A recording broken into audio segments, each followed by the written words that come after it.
Living on Social Security isn't a financial plan. A legal disclaimer we put at the beginning of all of our presentations: this information is for general and educational use only. Content is not intended to substitute for professional, legal, or clinical advice. We strive to keep our information as accurate and timely as possible, but make no promises and guarantees it works for your local unique situation. So as an introduction, so many people rely on Social Security as a primary income source in retirement. I think our generation, the 20s and 30s, know we're paying a tax that we're never going to see because it's just not sustainable with the baby boomers, and it's a Ponzi scheme. There is less and less money going in and more of it going out. In the government, if you dig into all this stuff, has been taking so much out of Social Security. There's not nearly the money in those buckets with the government funds as they say there actually is. They've been pulling it and utilizing it. So I stress to people, like, when you're in your 20s and 30s, Social Security shouldn't even be part of your financial plan.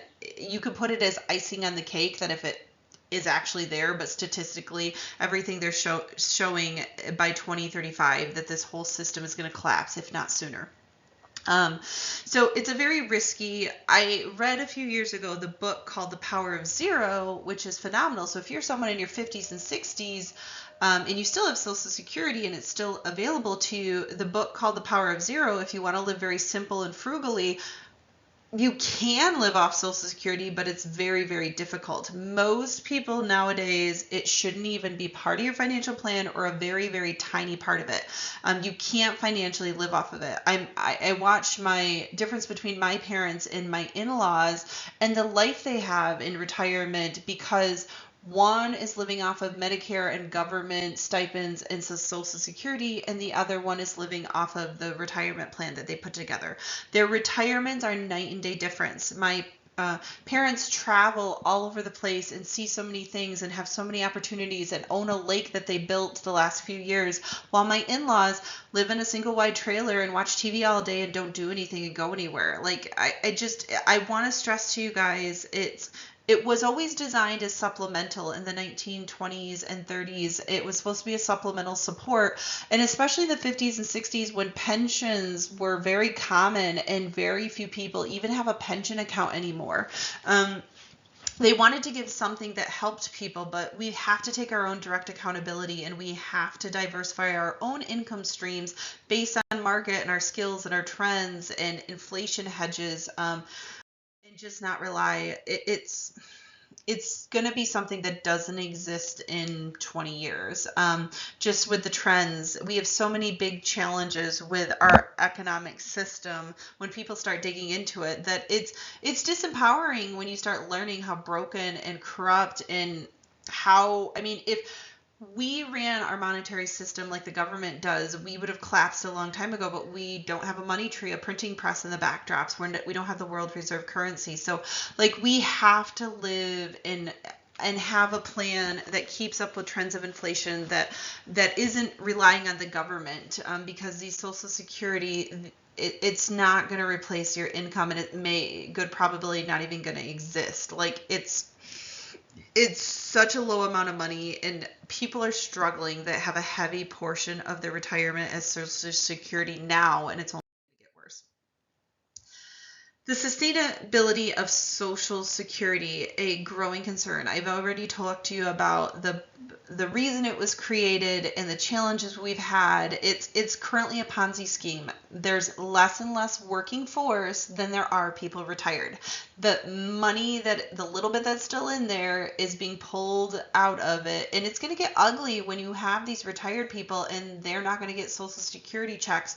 I see it being a grandfathered in, phased out thing, where they're going to say, okay, you're already on Social Security, you're still going to get it, but we're going to push off the other people, you're going to get less of it. And they're going to kind of phase out and say, okay, if you're under 50, you don't get Social Security. They're going to phase out and give people, that's my hope and goal, but sometimes they're forced to do things. So you definitely need to plan that Social Security is a tiny part of your retirement plan, or not at all. When I see that tax come out, I'm like, I just donated to the government. I donated to my grandparents. I donated to the baby boomers to go have fun. And they did, I mean, I'm not being morally frustrated with them. They paid into it. They were promised, and we were promised to be covered a certain portion in retirement because we paid into this bucket our entire lives. I'm not, it's this government program was not set up appropriately for today, and the declining birth rate and the declining workforce and the ratio of how many people are getting Social Security. And so we're just reinforcing it. The funds are draining faster than the people are working. It's a money's game. When more money is coming out than coming in, you're not going to have any money anymore. It's just a simple concept. So you need to have a comprehensive financial plan. You need to have savings accounts. You need to have investments. You need to have diversified buckets. And you're forced, like I giggle because sometimes the Amish have so many benefits. They have religious exemptions. They don't have to pay into Social Security. And I'm like, how do I get a religious exemption so I don't have to pay in Social Security either? Like there's a lot of these programs we pay into with Medicare and FICA and Medicaid, and you're forced to pay. Like even I homeschool my kids and I'm forced to pay into the public school system that my kids aren't using and utilizing. And so sometimes we get stuck with these mass taxations of paying into buckets that we know we're just donating to the cause.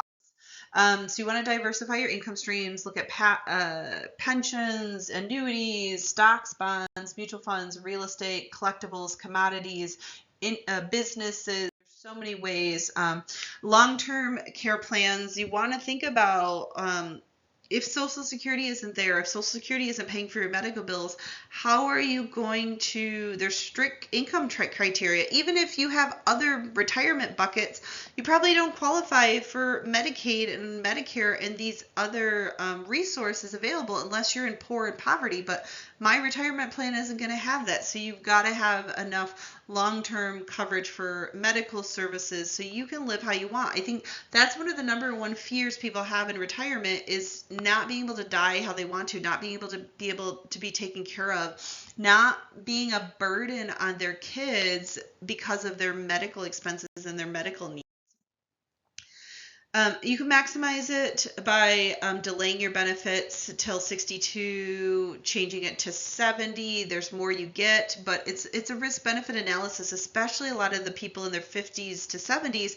There's a lot of people still doing it in the 60s because they're like, well, at least I'm going to get it for a few years while it exists. And some people are like, okay, I'm going to take the risk because the government's mindset is they're banking, you're going to die, so I don't have to pay as much out on you. So it's that risk, just like they do for life insurance. Like if someone tries to get life insurance at 70, has a much higher chance of dying than somebody in their 20s. So people will strategize, but I stress to people, if you're under 50, especially under 40, the probability of Social Security even being there for you is pretty minuscule. So as an overall conclusion, too many people, especially in their 40s, 50s, 60s, bank on Social Security being their only retirement plan. And that scares me to high heavens, especially like my in-laws.